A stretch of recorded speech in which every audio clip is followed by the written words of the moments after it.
Oke, puji Tuhan.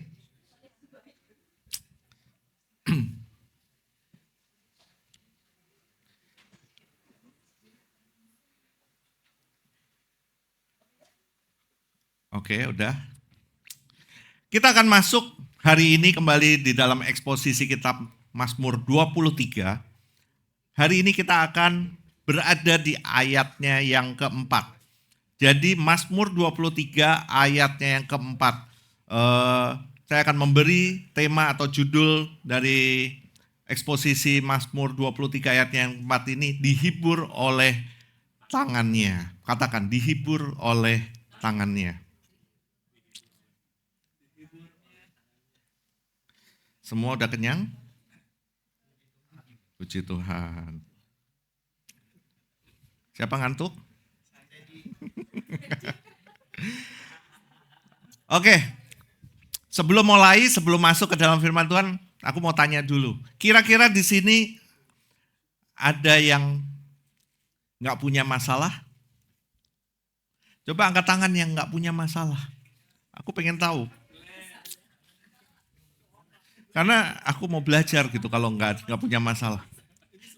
Atau, oke, pertanyaannya diganti. Siapa yang datang ke sini lagi banyak masalah? Siapa yang lagi nggak punya masalah? Nggak punya masalah. Oh.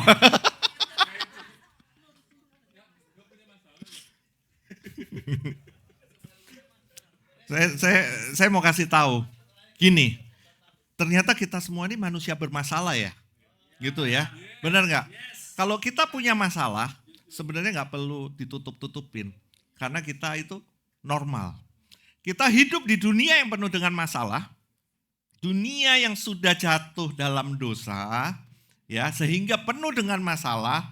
Kita juga manusia yang natur dosa, maka itu yang nggak heran kalau penuh dengan masalah.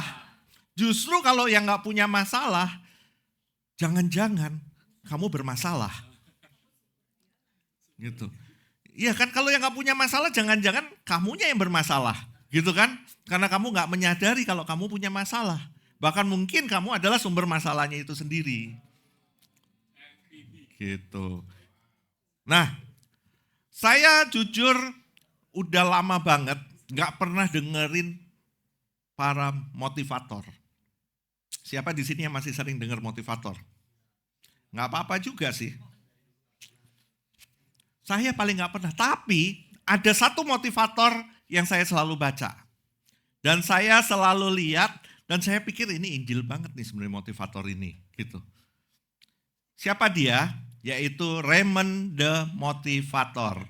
Siapa yang sudah follow dia? Raymond the Motivator. Nah, ini dia. Ini bener, serius ada. Tinggal IG-nya add aja Raymond.motivator. Itu tadi saya lihat ya. Wih, anak UC banyak. Dia ngomong gini, di saat semuanya pergi, meninggalkan Anda, selalu ingat bahwa masih ada masalah yang setia menemani Anda. Keren nih, bener nih. Di saat semuanya pergi, meninggalkan Anda, selalu ingat bahwa masih ada masalah yang setia menemani Anda. Terus kita mau fight dengan masalah kita kan? Kita akan berusaha untuk gimana caranya masalah ini hilang. Gitu kan? Dia ngomong lagi, percayalah bahwa semua masalah pasti akan berlalu. Dan berganti dengan masalah yang lain. Jadi wajar kalau kita punya masalah. Nah, itu cuman intermezzo. Kita mau masuk ke ayat yang sebenarnya. Mazmur 23 ayat yang keempat, yuk kita baca bersama-sama. Mazmur 23 ayat yang keempat. 1, 2, 3. Aku berjalan dalam lembah kekelaman. Aku tidak takut bahaya, sebab Engkau besertaku. Tongkatmu itulah yang menghibur aku. Oke, khotbah hari ini akan dibagi menjadi 3 bagian. Yang pertama, sekalipun aku berjalan dalam lembah kekelaman. Yang kedua, aku tidak takut bahaya sebab Engkau besertaku. Dan yang ketiga, Gadamu dan tongkatmu itulah yang menghibur aku. Dan kalau kita udah ikuti eksposisi ini sudah berjalan minggu keempat. Ya, ayat keempat, minggu keempat. Dan kita akan selesai nanti di minggu yang ke-6. Nah, sebelum kita memulai kita bahas firman Tuhan hari ini, kita mesti tahu latar belakang sang penulis Mazmur 23 ini dulu. Kan kita gitu. Kita kalau mau belajar firman Tuhan, kita mau baca Alkitab, kita mesti tahu siapa yang nulis. Siapa yang nulis? Sang penulis ini keadaannya lagi gimana sih waktu nulis ini? Kemudian culture-nya seperti apa? Kepada siapa dia berbicara? Itu kita mesti belajar. Supaya waktu kita baca firman Tuhan, kita baca Alkitab, nggak ngawur menerjemahkannya. Kita mesti tahu keadaan waktu itu seperti gimana. Percayalah waktu Daud melawan singa atau Daud melawan beruang, keadaan yang mungkin hari ini itu tidak akan pernah terjadi. Terus relate-nya apa? Nah, kita mesti kembali ke masa itu. Karena masa itu memang seorang penggembala domba itu akan selalu berjuang melawan singa dan beruang. Gitu kan? Nah, kita mesti tahu latar belakangnya dulu, siapa dia, apa yang terjadi dengan dia, dan bagaimana dia. Nah, Mazmur 23 ini ditulis oleh Daud ketika hidupnya itu sebenarnya tidak baik-baik saja. Tapi Mazmur ini ditulis ketika dia hidupnya lagi hancur, lagi remuk, lagi hancur. Kita tahu semua bahwa Daud itu pernah dikhianati oleh anaknya sendiri, yaitu Absalom. Siapa yang nggak pernah tahu? Kalau nggak tahu, baca. Kemudian Daud juga pernah diusir dari istana yang ia bangun. Bayangin kalau kita ini punya rumah, ya, kita bangun rumah dari hasil yang kita hasilkan, kita bangun rumah sebagus-bagusnya, kita menjadi tuan rumah di rumah kita sendiri, ya, kita menjadi imam di rumah kita, kemudian tiba-tiba kita diusir dari rumah kita sendiri. Nah, itu Daud mengalami hal seperti itu. Kemudian Daud pernah tidur di padang gurun sebagai buronan. Kita ingat cerita ketika Daud ada di Gua Adulam, dia dikejar-kejar, dia bersama-sama para buronan, para penjahat. Daud pernah melalui itu. Dan Daud juga pernah membawa dosa yang sangat menghantuinya. Dosa-dosa masa lalunya, trauma-trauma dalam hidupnya, Daud membawa itu. So, keadaan Daud sebenarnya itu mirip dan relate dengan keadaan kita hari ini. Nah, kita akan masuk ke khotbah kita hari ini. Sekalipun aku berjalan di dalam lembah kekelaman. Kata sekalipun itu kata yang sebenarnya sangat dewasa. Kenapa saya bilang sangat dewasa? Karena sebenarnya kata sekalipun itu adalah iman yang tidak lagi bersandar kepada kondisi. Jadi gini, contohnya gini, aku akan jujur, sekalipun kejujuran itu membuat aku kelihatan bodoh.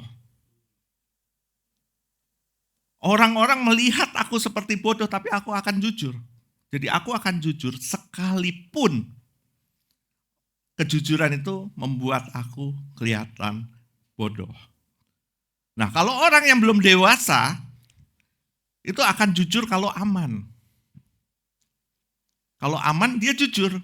Kalau nggak aman, dia akan berusaha menutupi dirinya.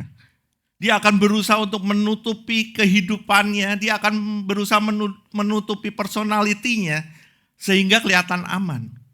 Gitu. Nah, itu orang yang belum dewasa. Tapi kalau orang dewasa, dia tetap akan jujur meskipun itu beresiko. Nah, kita bisa menilai diri kita ada yang di mana nih. Kita jujur meskipun itu resiko, atau kita jujur ketika aman. Kita bisa jawab sendiri.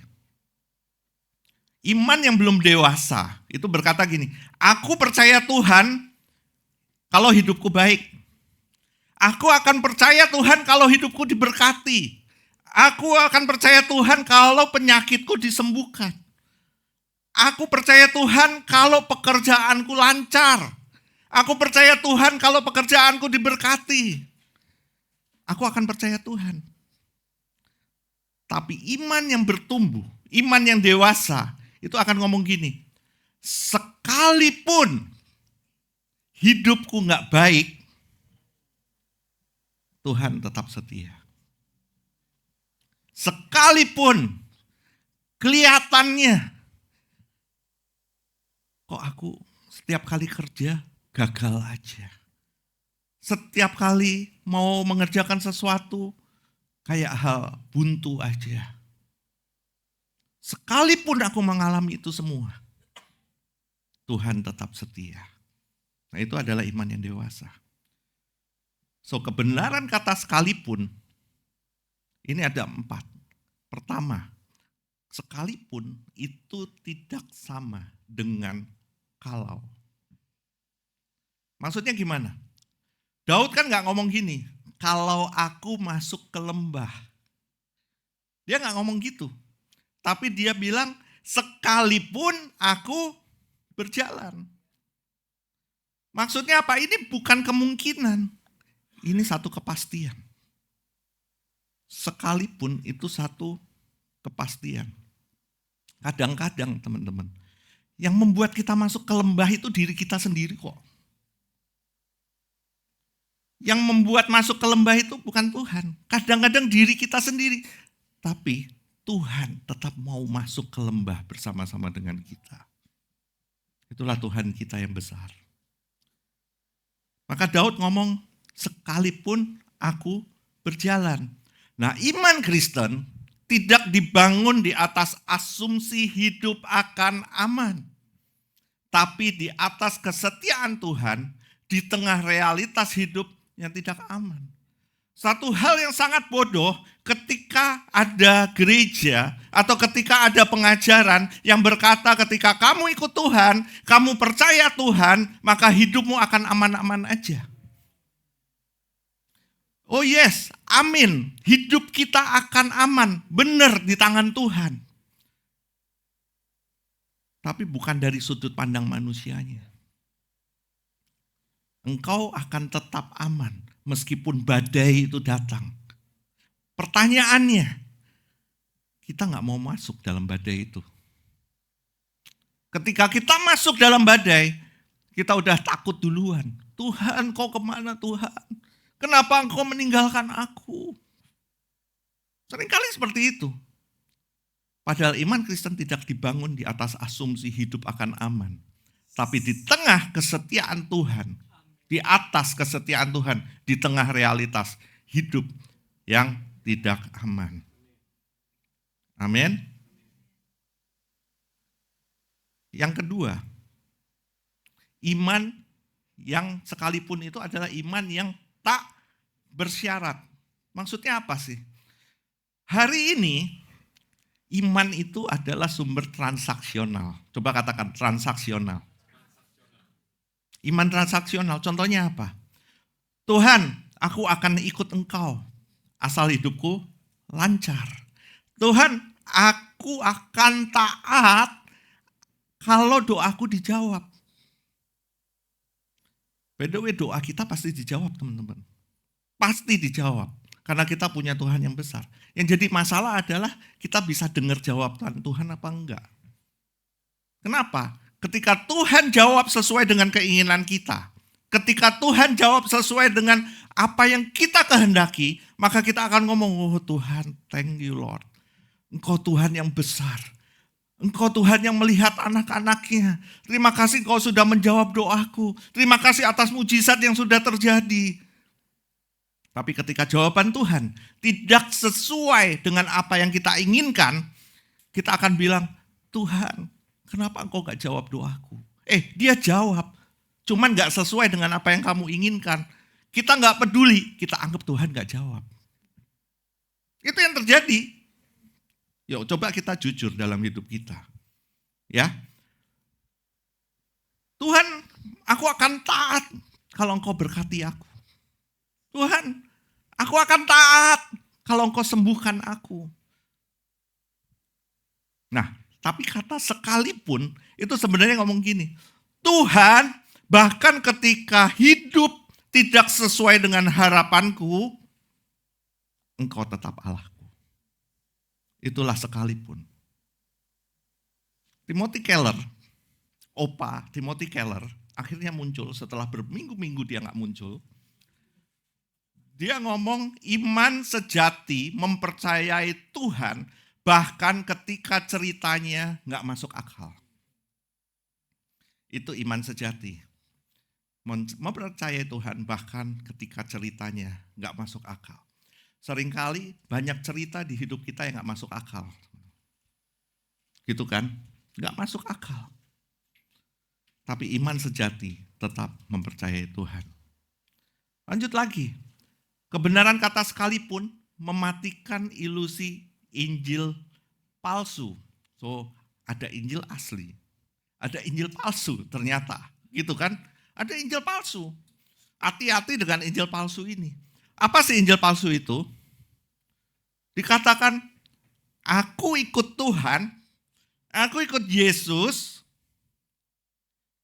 ketika hidup naik terus. Aku ikut Yesus kalau hidup naik terus. Aku beriman, maka masalahnya selesai. Wis. Beriman membuat masalahnya selesai. Hati-hati, itu Injil palsu. Karena yang asli, di Mazmur 23 dikatakan, aku ikut Tuhan, tetap bisa masuk ke lembah. Aku beriman, itu berarti aku tidak ditinggalkan. So, masih bisa nggak kita masuk ke lembah? Masih. Dan dipastikan kita semua pasti masuk ke lembah. Nggak mungkin nggak. Pasti kita masuk ke lembah. Yang keempat, sekalipun itu menunjuk ke salib. Kok bisa menunjuk ke salib? Kita ingat waktu di Getsemani. Ingat ya, waktu di Getsemani, Yesus berdoa gini, Bapa, biarlah cawan ini berlalu daripadaku, tapi biarlah kehendak-Mu yang jadi, dan bukan kehendak-Ku. Ini sebenarnya adalah sekalipun yang paling mahal, paling berharga di sepanjang sejarah. Kenapa? Karena Yesus berkata sebenarnya gini, sekalipun ini adalah jalan salib, sekalipun ini adalah jalan penderitaan, sekalipun ini aku akan ditinggalkan, aku akan tetap taat. Supaya hari ini kita bisa berkata, sekalipun hidup kita gelap, aku tidak pernah sendirian. Maka itu adalah sekalipun yang paling berharga buat hidup kita.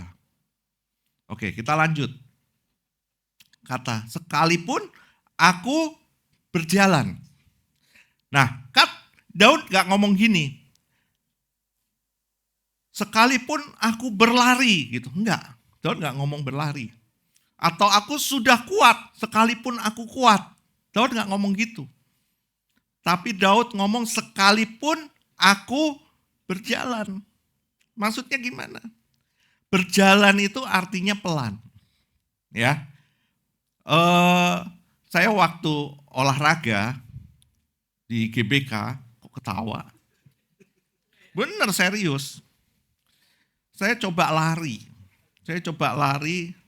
200 meter. Lari itu ngos-ngosan. Ya, diem Fen.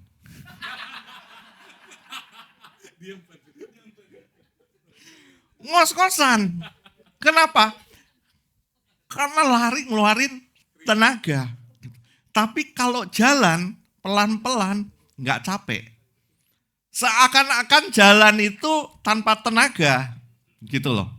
Jadi Daud itu berjalan artinya pelan, kadang tanpa tenaga, kadang-kadang kita berjalan juga tanpa arah yang jelas. Pernah nggak kita berjalan tanpa arah yang jelas? Tapi dipastikan ketika kita berjalan, sebenarnya itu nggak berhenti. Tapi kita berjalan. Nah, ada quote bagus banget bilang gini. Satu langkah kecil hari ini itu lebih jujur daripada 1000 langkah yang nggak pernah dijalani. Kalau kamu masih berjalan, itu berarti harapan belum mati. Ada hari-hari di mana berjalan saja sudah sebuah kemenangan. Ada. Jadi misalnya gini. Hari ini kita bangun pagi itu berat banget. Mungkin tadi malam dugem, mungkin. Gitu kan. Mungkin tadi malam baru pulang subuh gitu. Jadi pagi-pagi bangunnya susah banget. Tapi kita tetap bangun kan. Kita tetap bangun. Kita datang ibadah. Datang ke gereja ibadah. Tapi hatinya kosong. Kenapa? Karena kita datang ibadah karena itu kewajiban. Karena saya punya beberapa teman nih. Beberapa teman, apalagi teman-teman yang dari itu Manado. Rasanya kalau nggak ke gereja itu gimana gitu. Jadi setiap hari Minggu pasti ke gereja. Meskipun hatinya kosong. Kenapa? Karena itu jadi kewajiban. Bukan kesadaran, tapi kewajiban.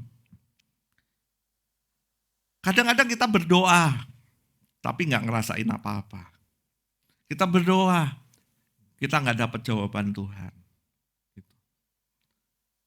Nah itu yang sering terjadi. Tapi Daud bilang, aku berjalan. Artinya apa? Berjalan itu artinya ini proses. Berjalan itu proses, bukan suatu yang singkat. Berjalan itu artinya hari demi hari, bukan instant healing. Kita kan sering cari instant healing gitu kan. Padahal berjalan itu adalah proses. Aku berjalan artinya ini proses. Bukan kejadian sekali lalu selesai. Bukan satu momen dramatis, tapi langkah kecil yang harus diulangi setiap hari. Itulah berjalan. Nah tadi dikatakan berjalan itu pelan. Berjalan itu pelan, kadang terasa nggak ada perubahan besar. Sering kita berjalan dalam hidup kita kayaknya nggak berubah apa-apa deh. Kayaknya sama-sama aja deh. Kadang hari ini rasanya sama beratnya dengan kemarin. Tapi justru disitulah kejujurannya. Hidup jarang disembuhkan dengan instant healing. Percayalah, lebih sering dipulihkan lewat kesetiaan yang biasa-biasa aja. Bukan lompat keluar dari luka, tapi terus melangkah sambil membawa luka itu.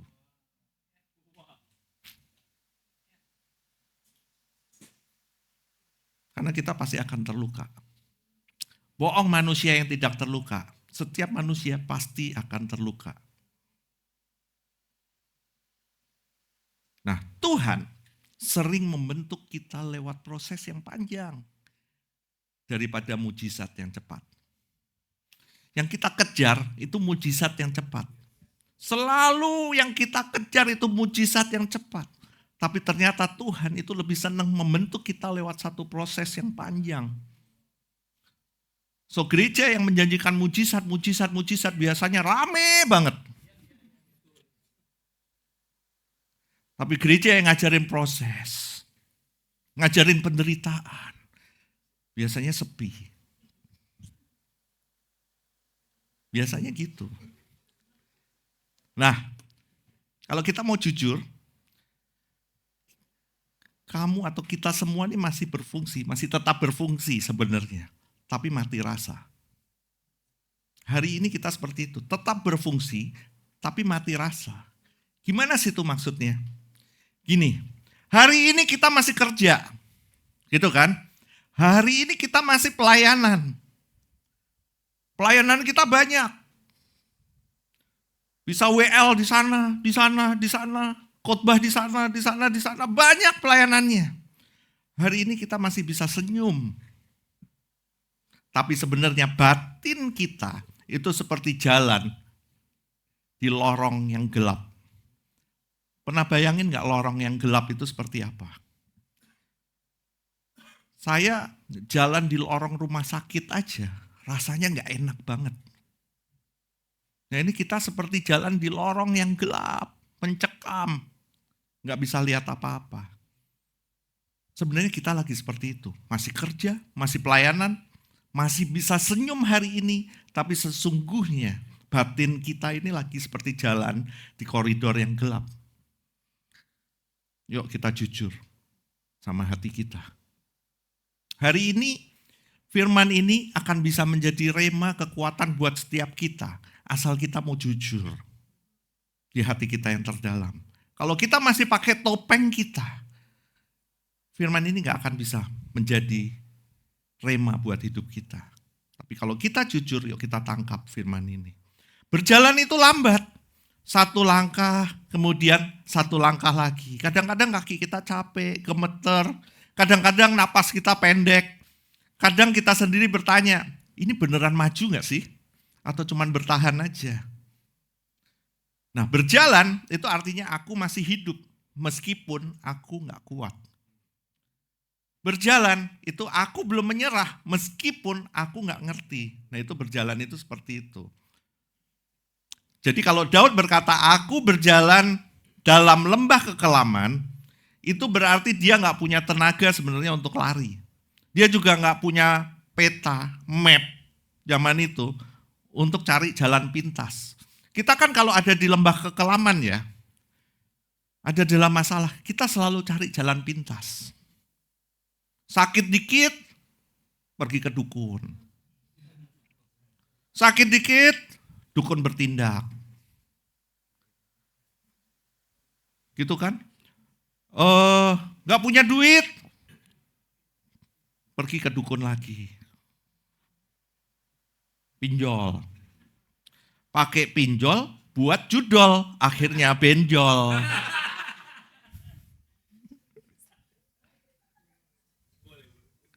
Gitu kan? Pinjol hari ini. Padahal yang bikin pinjol itu yang judol, yang punya judol. Jadi supaya bisa main judol, dia pinjam pinjol. Akhirnya benjol, itu dia. Nah Daud itu seperti itu, bahkan dia gak punya cahaya untuk memastikan arah. Yang dia punya cuman langkah hari ini aja. Daud cuman punya itu. Kadang-kadang kita gak tahu apakah hari ini akan lebih baik. Banyak kan dari kita, gue gak tahu hari ini. Kita berjalan hari lepas hari aja. Hari ini aja gak tahu apalagi hari esok, gitu kan. Kadang-kadang kita gak pernah tahu luka ini akan sembuh apa enggak. Trauma kita, masa lalu kita ini akan sembuh apa enggak. Kita gak tahu. Tapi kita tetap berjalan. Iman bukan tentang seberapa cepat kamu keluar dari lembah. Tapi tentang siapa yang berjalan bersamamu di dalamnya. Itulah iman. Jadi waktu Daud ngomong aku berjalan, berarti Daud menerima realita bukan menyangkalnya. Karena dia gak berkata gini, aku pura-pura kuat gitu. Enggak. Tapi dia berkata, aku tetap melangkah meskipun gelap. Nah Daud ngomong gitu. Nah Injil berkata gini, Yesus tidak menuntut kita berlari menuju dia. Yesus sendiri berjalan menuju kita. Bahkan masuk ke lembah yang paling gelap. Kita gak akan pernah bisa berlari menuju Tuhan. Karena kita butuh Tuhan sendiri yang berjalan menuju kita. Kita tidak akan pernah bisa memegang tangan Tuhan. Karena satu saat kita akan melepaskan tangannya. Yang kita butuh adalah Tuhan memegang tangan kita. Sehingga ketika kita melepaskan tangannya, dia tetap memegang tangan kita. Bahkan masuk ke lembah yang paling gelap sekalipun. Gak berapa peduli kamu jatuh. Gak peduli seberapa jauh kamu hidup gelap hari ini. Tapi yang pasti, dia tetap masuk di dalam kejatuhan. Dia tetap masuk di dalam kegelapanmu. Nah, kalau kita bicara tentang lembah kekelaman, sekalipun aku berjalan di dalam lembah kekelaman. Apa sih lembah kekelaman itu?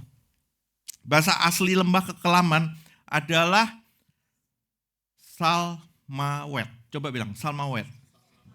Secara hurufiah artinya bayangan maut atau gelap yang sedalam kematian. Biasanya diterjemahkan menjadi the valley of the shadow of death. Bisa. Lembah bayang-bayang maut. Lembah kekelaman yang paling pekat. Kalian tuh menghina saya loh. Gini-gini saya sekolah di Singapura loh. Emang di Singapura gak ngomong apa-apa? Bisa sebenarnya.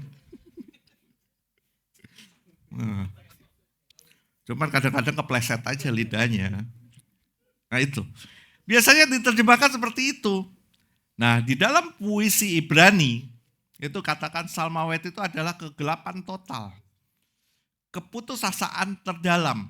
Ancaman eksistensial, tempat di mana hidup terasa menuju habis. Nah kata Salmawet ini juga dipakai oleh Ayub ketika dia menghadapi penderitaannya.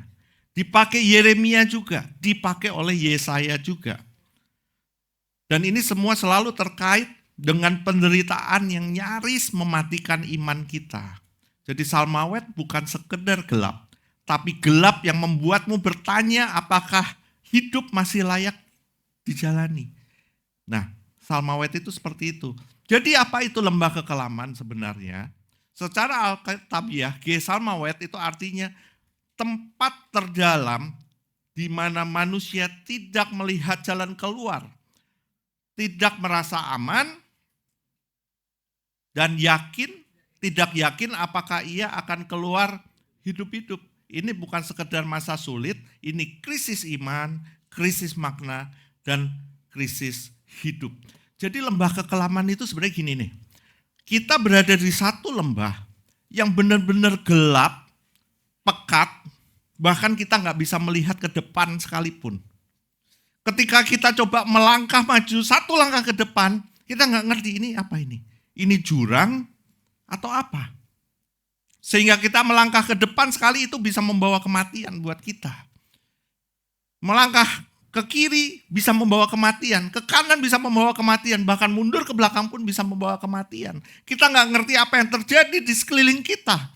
Kita nggak tahu ada binatang buas apa yang ada di sekeliling kita. Kita nggak tahu ada apa yang bisa membawa kematian buat kita ketika ada di lembah kekelaman itu. So kita nggak bisa apa-apa sebenarnya ketika di lembah kekelaman itu. Nah, lembah kekelaman itu seperti itu. Nah, yang membuat Mazmur 23 ayat 4 ini mengejutkan, sebenarnya bukan lembahnya. Bukan lembahnya. Tapi ada kalimat ini, sebab engkau besertaku. Coba katakan bersama-sama, sebab engkau besertaku. Daud nggak pernah menyangkal Salmawet, tapi ia menyangkal kesendiriannya di dalamnya. Sebenarnya itu. Amin. Kita masuk ke bagian yang kedua. Aku tidak takut bahaya, sebab engkau besertaku. Sekali lagi, yang mengejutkan dari Mazmur 23 ayat 4 ini bukan lembahnya. Semua orang tahu hidup itu bisa gelap. Dan kita pasti akan melaluinya. Kita pasti akan melalui titik itu. Tapi yang mengejutkan justru kalimat ini. Sebab engkau besertaku. Nah, coba perhatikan ada perubahan kata di sini. Kalau kita lihat Mazmur 23, ya, ayat yang pertama sampai ketiga, sampai yang minggu lalu kita belajar, dikatakan di Mazmur 23 ayat 1 sampai 3, ia adalah gembalaku. Ia membaringkan aku. Ia menuntun aku. Ia menyegarkan jiwaku. Dikatakan ia, dan ia. Nah, di bagian ini Daud itu berbicara tentang Tuhan. Dia berbicara tentang Tuhan yang besar. Dia berbicara tentang Tuhan yang hebat. Bahasanya itu benar. Teologisnya itu lurus. Ini sebenarnya iman yang tertata rapi, gitu kan. Dia berkata iya, dan iya. Banyak orang Kristen, ya, sekali lagi banyak orang Kristen sebenarnya kuat di sini. Lancar bicara tentang Tuhan. Lancar bicara tentang Allah. Di kelas-kelas, kelas pemuritan, kita bisa bicara bahwa Dia adalah Tuhan yang besar. Dia, iya. Kita bisa menceritakan Tuhan sedemikian rupa. Di mimbar, di khotbah. Kita bisa menceritakan Tuhan dengan teologi yang benar. Bahkan di grup WA seringkali kan, dapat WA gitu kan. Wis, keren.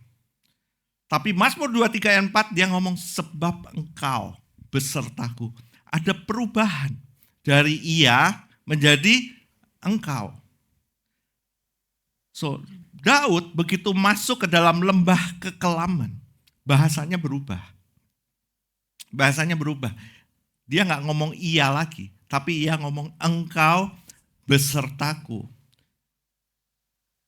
Ini berubah, bukan lagi dia ngomong Tuhan itu setia, nggak ngomong gitu.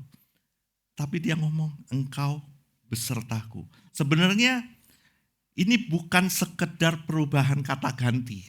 Sekali lagi ini bukan sekedar perubahan kata ganti. Tapi terjadi perubahan relasi. Kenapa?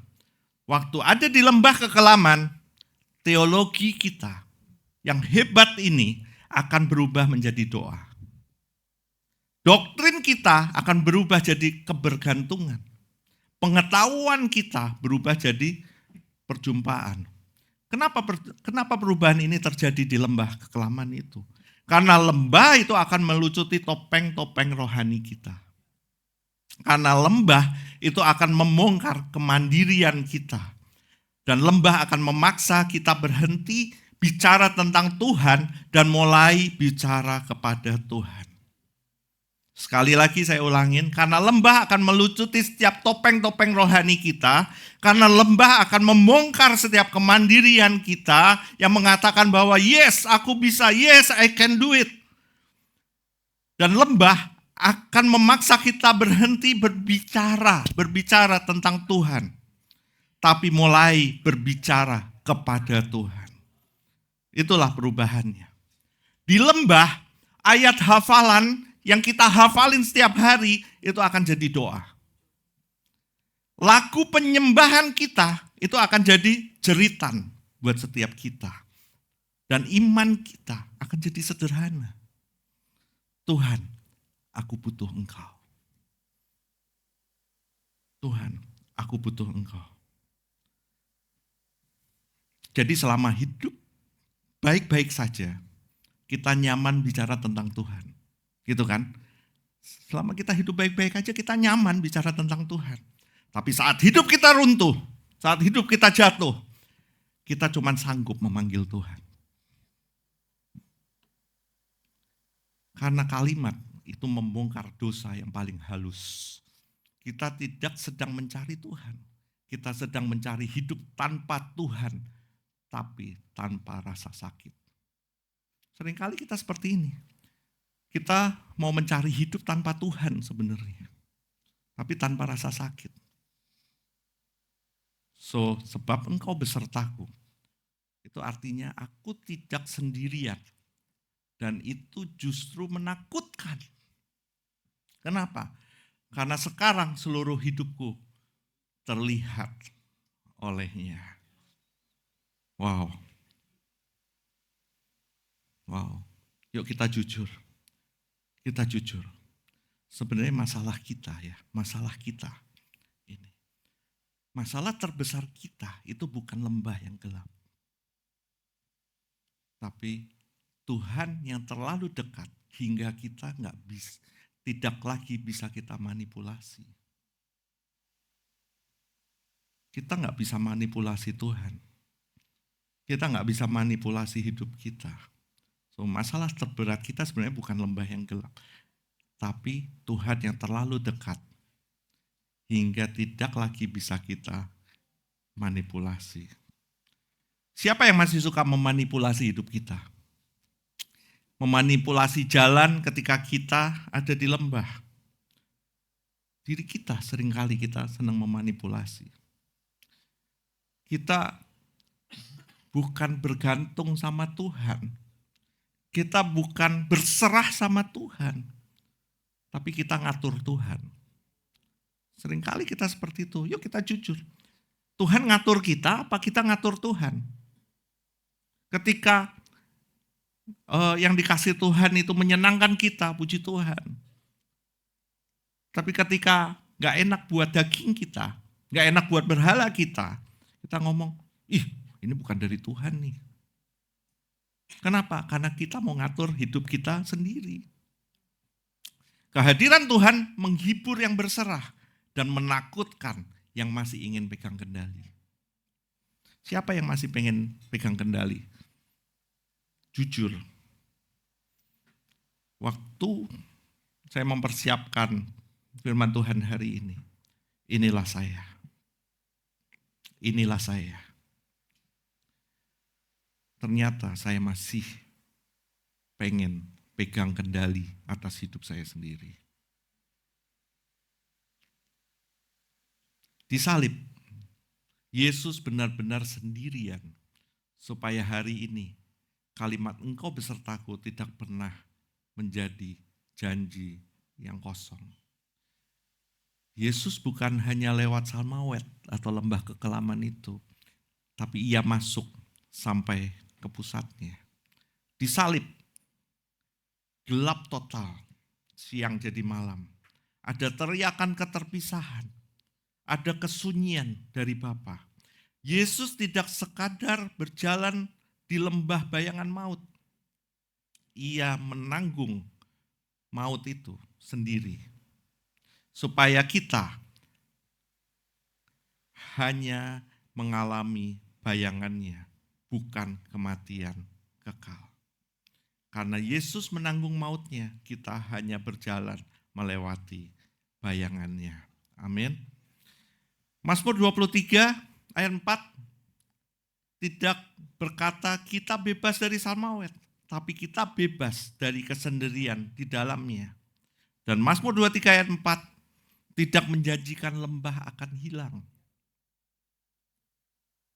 tetapi menyingkap dosa terbesar kita. Kita lebih takut menderita sendirian daripada hidup jauh dari Tuhan. Sebenarnya semuanya itu adalah masalahnya ada di diri kita sendiri sih. Gitu kan. Semuanya itu kembali kepada diri kita sendiri. Semuanya itu ditentukan oleh diri kita sendiri. Kita mesti tahu, Tuhan tidak membawa kita keluar dari gelap, tapi Ia masuk ke dalamnya. Sekali lagi, Tuhan tidak membawa kita keluar dari gelap, tapi Ia masuk ke dalamnya. Dan di sanalah kita sadar, selama ini yang kita cari bukan terang, melainkan kendali. Ini lagi ngomong apa sih? Lagi ngomong apa sih? Gue datang ke gereja berharap supaya bisa keluar dari gelap. Gue datang ke gereja berharap untuk bisa keluar dari penderitaan. Gue datang ke gereja berharap supaya bisa keluar dari lembah kekelaman itu. Tapi kok malah ini ngomong Tuhan tidak membawa kita keluar dari gelap. Malah Ia masuk ke dalamnya. Itulah realita Injil. Dan di sanalah kita sadar, selama ini yang kita cari bukan terang, melainkan kendali. Nah, Salmawet ini atau lembah kekelaman menelanjangi satu hal. Bukan lemahnya iman kita, tapi ilah palsu yang selama ini kita andalkan. Caranya gimana? Masuk ke dalam lembah kekelaman. Wow. Gila ya. Ternyata lembah kekelaman itu akan membuat kita semakin sadar akan berhala-berhala kita. Akan membuat kita semakin menyadari keberdosaan kita. Akan semakin menyadari bahwa kita bukan siapa-siapa tanpa Dia. Dan yang kita butuhkan cuma apa? Engkau besertaku. Itu yang kita butuhkan. Yang ketiga, gada dan tongkatmu itulah yang menghibur aku. Ini menarik. Daud gak ngomong hadiratmu yang menghibur aku. Daud gak ngomong gitu. Tapi dia ngomong gadamu dan tongkatmu itulah yang menghibur aku. Gada itu senjata. Ya. Gada itu senjata, tongkat itu alat koreksi atau penuntun. Jadi tongkat itu kalau zaman dulu tuh tongkat yang bentuknya kayak U gitu loh. Yang kayak U. Nah, tapi bagi domba, gada dan tongkat itu bukan ancaman. Tapi itu jaminan. Gada dipakai gembala untuk melawan singa dan serigala. Tongkat dipakai untuk menarik domba yang nyasar. Bahkan kadang memaksa mereka kembali ke jalan yang aman. Artinya apa? Artinya yang menghibur Daud bukan hanya kehadiran Tuhan, tapi otoritasnya. Nah, kita sering berkata gini, Tuhan, aku mau dihibur. Tuhan, beri aku ketenangan. Tapi sebenarnya kita menolak Tuhan ketika Tuhan mengkoreksi kita. Itu yang terjadi. Kita mau damai. Tuhan, aku mau damai. Tapi kita nggak mau dipimpin. Seringkali kita seperti itu. Nah, kita sering minta Tuhan menenangkan hati kita.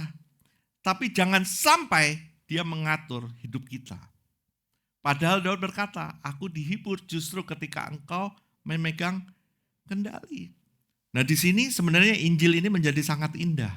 Yesus sang gembala yang gadanya jatuh ke atas dirinya sendiri di atas kayu salib. Tongkat penghukuman mengenai Kristus, bukan kita. Di salib terjadi pertukaran besar. Kita yang layak dipukul oleh gada keadilan justru dihibur oleh kasih karunia. Kristus yang tidak nyasar dipukul seolah-olah Ia adalah domba yang tersesat. Dan salib berkata, Tuhan bukan hanya menuntun kita, Dia membayar harga untuk menuntun setiap kita. Wow. Sekarang maknanya jadi berubah total. Ketika hidup terasa keras, ketika firman menegur setiap kita, ketika Tuhan menghentikan arah kita, ya, ingat ini. Jika gada dan tongkat itu ada di tangan gembala yang rela mati bagimu, maka koreksinya bukan ancaman, melainkan kasih yang menyelamatkan. Amin. Yang paling menghibur bukan hidup tanpa luka, tapi dipimpin oleh Tuhan yang pernah terluka demi kita. Sekali lagi, hidup yang paling menghibur bukan hidup tanpa luka. Kita semua pasti punya luka. Kita punya luka-luka masa lalu. Bahkan mungkin hari ini kita membuat luka buat sesama kita. Dan hidup kita akan penuh dengan luka. Dan yang menghibur bukan hidup tanpa luka, tapi dipimpin oleh Tuhan yang pernah terluka demi kita. Yesus mati di atas kayu salib. Tubuhnya ditambuk sedemikian rupa. Tubuhnya dilukai sedemikian rupa. Itu bukan tanpa alasan. Sebenarnya dia lagi menebus setiap kita yang terluka itu. Dia mau dibuat terluka karena dia tahu kita anak-anaknya ini semua terluka. Dan dia mau menggantikan luka itu untuk buat setiap kita. Buat setiap kita. Saya mau akhiri khotbah hari ini dengan cerita. Sebenarnya waktu Mazmur 23 ini ditulis, ya, kenapa Daud bisa menulis ayat ini?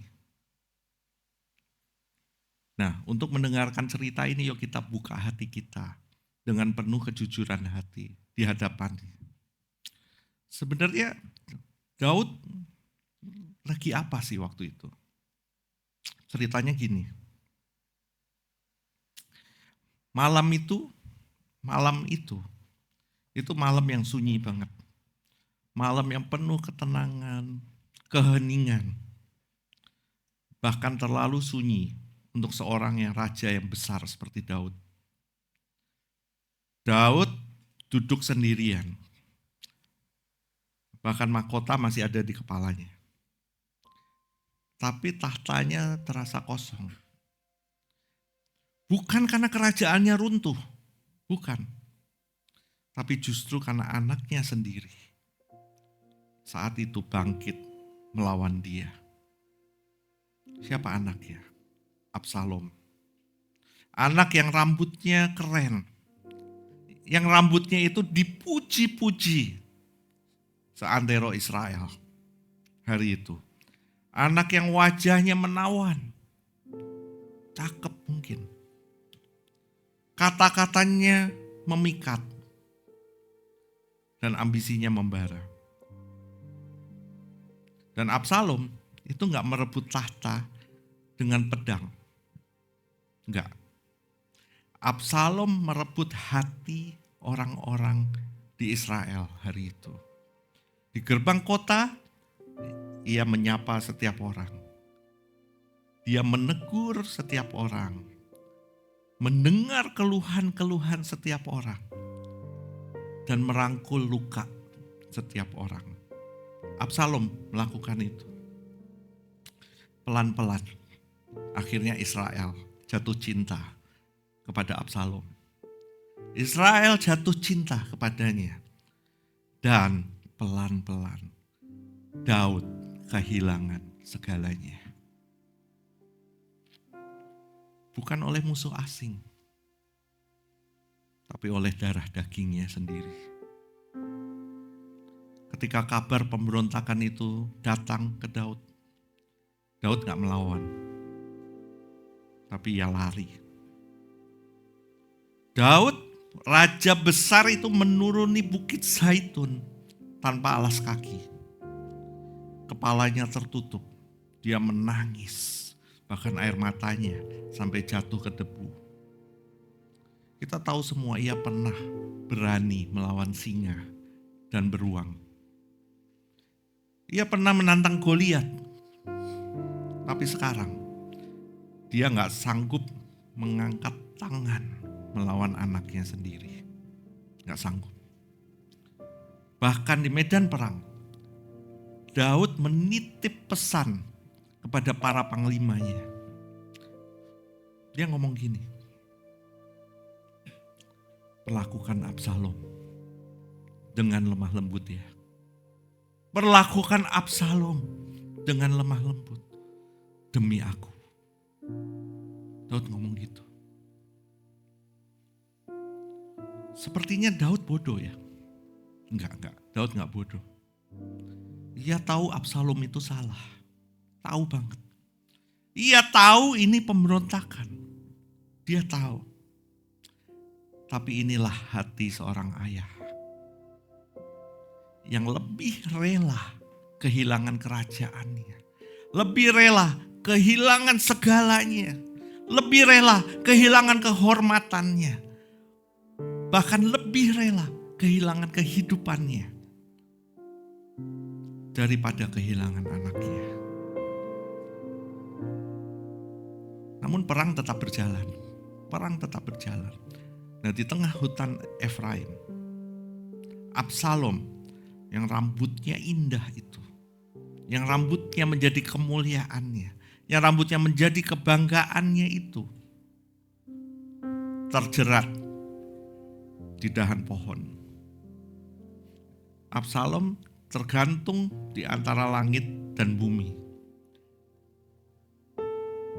Dia hidup sih, tapi gak berdaya.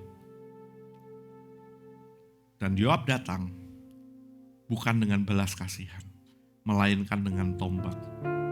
Dan akhirnya Absalom mati. Dan ketika kabar itu sampai ke Daud, gak ada sorak-sorai kemenangan. Gak ada. Gak ada pesta. Yang terdengar hanya ratapan, tangisan, jeritan seorang ayah. Katakan, anakku Absalom, anakku Absalom, anakku, anakku Absalom. Sekiranya aku bisa mati menggantikan engkau. Perhatikan itu. Itu bukan ratapan raja. Itu adalah jeritan Injil yang belum tergenapi. Daud ingin mati menggantikan anaknya. Tapi dia gak bisa. Kasihnya besar. Tapi gak cukup kuat untuk menyelamatkan. Dan disinilah Alkitab menahan napas. Menunggu raja yang lebih besar dari Daud. Berabad-abad kemudian ada anak yang lain. Yang juga dikasihi bapaknya. Yang juga ditolak oleh umatnya sendiri. Ia juga berjalan menuruni bukit Zaitun. Ia juga dihianati. Ia juga digantung. Ia juga digantung. Bukan di pohon dalam hutan, tapi di atas kayu salib. Bedanya satu. Bapaknya gak berkata, sekiranya aku bisa mati menggantikan anakku. Enggak. Tapi justru sebaliknya, anak itu benar-benar mati menggantikan kita.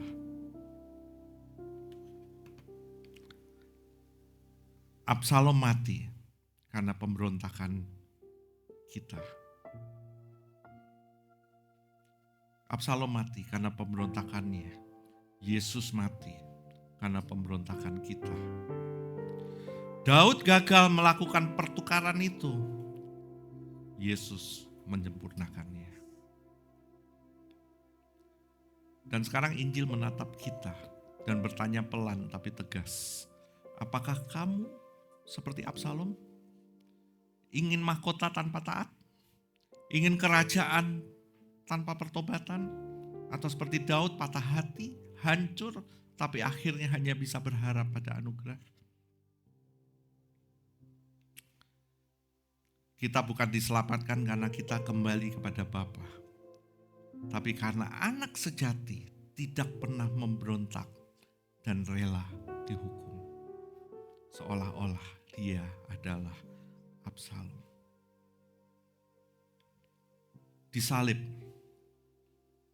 Allah gak kehilangan anaknya. Seperti Daud, ia menyerahkannya. Supaya hari ini anak-anak pemberontak seperti kita boleh pulang dan dipanggil anakku. Anakku, anakku. Yuk mari kita tundukkan kepala.